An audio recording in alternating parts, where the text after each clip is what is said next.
ನಮಸ್ಕಾರ ಸ್ನೇಹಿತರೆ, ಲಕ್ಷ್ಮಿ ವಿಲೇಜ್ ಕುಕಿಂಗ್ಗೆ ಸ್ವಾಗತ. ನಾನು ಇವತ್ತು ತಂಬಳಿ ಮಾಡೋಕ್ಕೆ ಬಂದೀನಿ. ಹೇಗೆ ತಂಬಳಿ ಮಾಡೋದಂತ ತೋರಿಸ್ಕೊಡ್ತೀನಿ.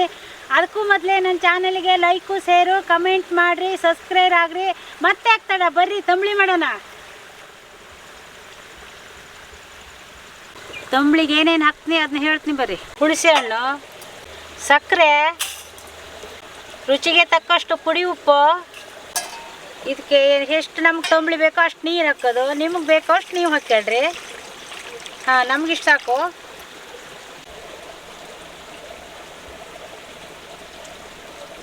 ಇದು ಹುಣಸೆ ಹಣ್ಣು ಸಕ್ಕರೆ ಎಲ್ಲ ಸ್ವಲ್ಪ ನೆನಿಬೇಕು. ನೆನೆಸಿಟ್ಟಿನಿ, ಒಂದು ಸ್ವಲ್ಪ ಹೊತ್ತು ನೆಂದ್ರೆ ಸಾಕು.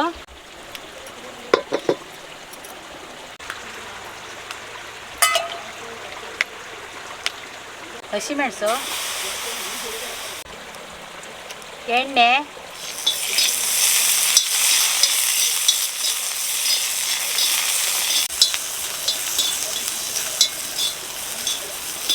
ಕಲರ್ ಬರೋ ತನಕ ಹುರ್ಕೊಂಡ್ರು ಸಾಕು. ಹಸಿಮೆಣಸಿಕಾಯ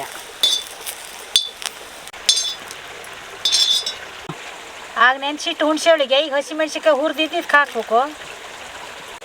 ಈ ಹುಣಸೆ ಹಣ್ಣು ಹಸಿಮೆಣ್ಸಿಕಾಯಿ ಎಲ್ಲ ಗಿವುಚ್ಬೇಕು ಕಳ್ಳಿ.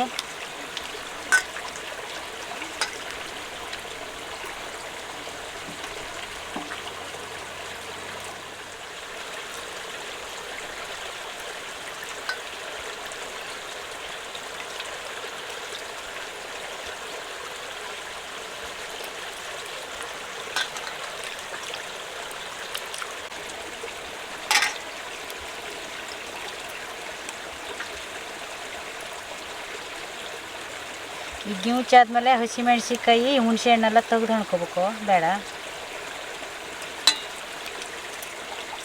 ಹುಣಸೆ ಹುಳಿ ತಂಬಳಿ ರೆಡಿ ಆಯ್ತು. ಒಗ್ಗರಣೆ ಕೊಡ್ನಿಲ್ಲ, ಒಗ್ಗರಣೆ ಕೊಡ್ಬೇಕು.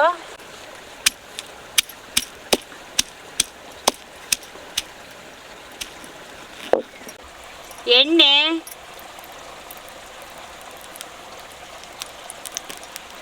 ಸಾಸಿವೆ,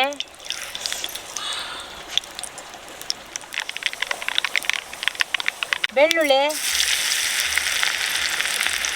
2 ಒಣಮೆಣಸಿನ್ಕಾಯಿ ಪೀಸ್ ಮಾಡ್ತೀನಿ.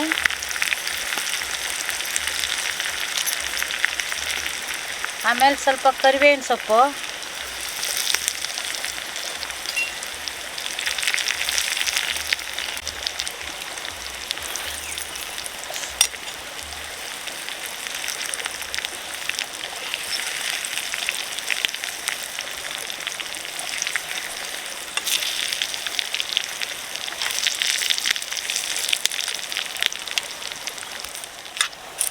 ಈಗ ಒಗ್ಗರಣೆ ರೆಡಿ.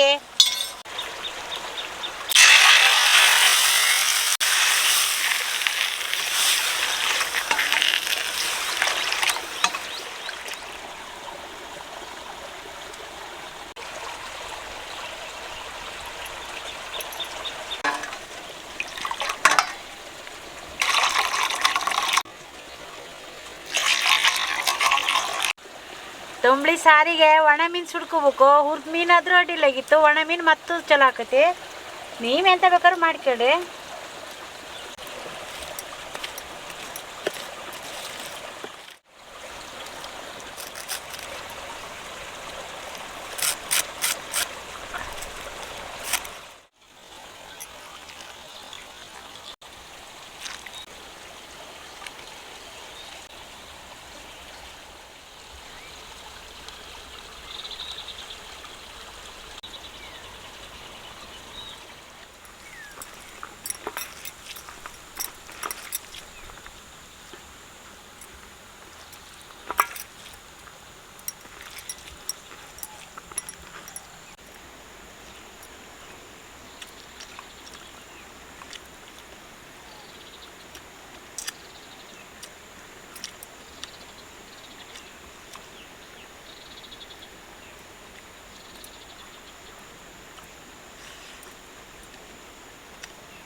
ಅನ್ನಕ್ಕೆ ತಂಬಳಿ ಸಾರಿಗೆ ಸಖತ್ತಾಗೈತಿ.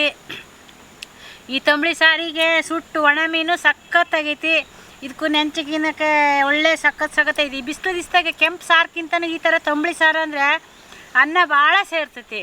ಭಾಳ ಚಲೋನೂ ಆಗಿತ್ತು ತಂಬಳಿ, ಹುಣಸೆ ಹುಳಿ ತಂಬಳಿ. ಸಕ್ಕರೆ ಅದಕ್ಕೆ ಹಾಕಿನಿ, ಸಕ್ಕರೆ ಉಪ್ಪು ಹುಳಿ ಎಲ್ಲ ಕರೆಕ್ಟಾಗೈತಿ. ಅದಕ್ಕೆ ಮಧ್ಯ ಮಧ್ಯೆ ಈ ಮೆಣಸಿನ್ಕಾಯಿ ನೆನೆಸ್ಕೊಂಡ್ರೆ ಮತ್ತೆ ಸಖತ್ತಾಗತ್ತೆ. ಹುಳಿ ಮಾಡೋದು ಹೆಂಗೆ ಅಂತ ನೋಡ್ಕೊಂಡ್ರಲ್ಲ, ಇದನ್ನೊಂದು 5 ನಿಮಿಷದಲ್ಲಿ ಮಾಡ್ಬೋದು. ಭಾಳ ಲೇಟ್ ಏನಿಲ್ಲ. ಸಂಗ್ರಹ ಏನು ಬೇರೆ ಏನು ಬೇಡ, ಸ್ವಲ್ಪ ಸಂಗ್ರಹ ಸಾಕು. ನೀವು ಮನೆಗೆ ಒಂದ್ಸಲ ಮಾಡಿ ನೋಡಿರಿ ಹೇಗೆ ಅಂತೇಳಿ. ನನ್ನ ಚಾನಲಿಗೆ ಲೈಕು ಶೇರು ಕಮೆಂಟ್ ಮಾಡಿರಿ, ಸಬ್ಸ್ಕ್ರೈಬ್ ಆಗಿರಿ, ಹಾಗೆಯೇ ಬೆಲ್ ಬಟನ್ನು ಹೊಡೀರಿ. ಮುಂದಿನ ವಿಡಿಯೋದಲ್ಲಿ ಸಿಗ್ತೀನಿ.